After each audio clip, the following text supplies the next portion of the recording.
अठावीस वर्ष जूना घरफोड़ ચોરીના ગુનામાં ફરાર આરોપી ઝડપાયો। સુરત ઝોન 1 એલસીબીની મોટી સફળતા। ઓપરેશન ટ્રેપ હેઠળ લાંબા સમયથી ફરાર ચાલતા આરોપી બાબુલાલ ધર્મજી પ્રજાપતિને ઝડપી પાડવામાં આવ્યો।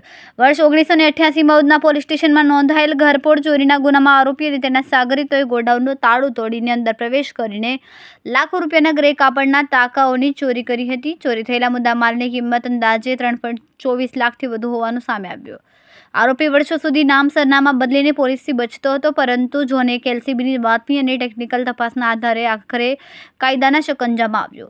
આરોપી વિરુદ્ધ ઉધના પોલીસ સ્ટેશનમાં આઈપીસી કલમ 457, 380 અને 114 हेठળ गुनो नोंधायो है।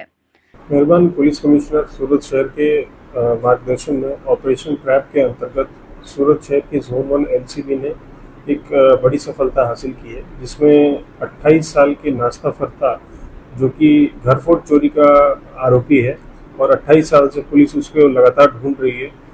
सीआरपीसी कलम 70 के वांटेड आरोपी को राजस्थान से जोन 1 एलसीबी टीम ने पकड़ के लेके आया है, जो गुना रजिस्ट्रेशन नंबर 109/1998 दाखिल हुआ था उधना पोस्टे में 1998 साल में।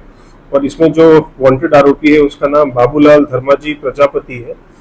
कुल जो घरफोड़ चोरी उस समय हुई थी 1998 में वो 3,24,900 रुपये की थी।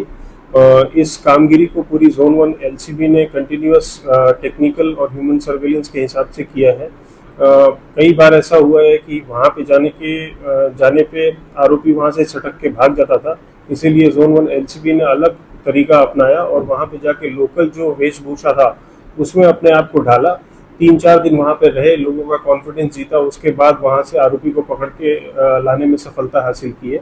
और इससे हम यही मैसेज देना चाहते हैं कि आरोपी चाहे कितना भी इंटेलिजेंट हो, लेकिन पुलिस आज नहीं तो कल उस तक जरूर पहुँचती है और कानून के हवाले करती है। કેમેરામેન સેનિલ વિરાણી સાથે વિશાલ છેઠા, માનવ પ્રભા ન્યૂઝ, સુરત। અમારા વિડિયોની નવી અપડેટ મેળવવા માટે સબસ્ક્રાઇબ કરો માનવ પ્રભા ન્યૂઝ ચેનલને, બેલ આઇકન ક્લિક કરો લેટેસ્ટ વિડિયો સૌથી પહેલા મેળવવા માટે।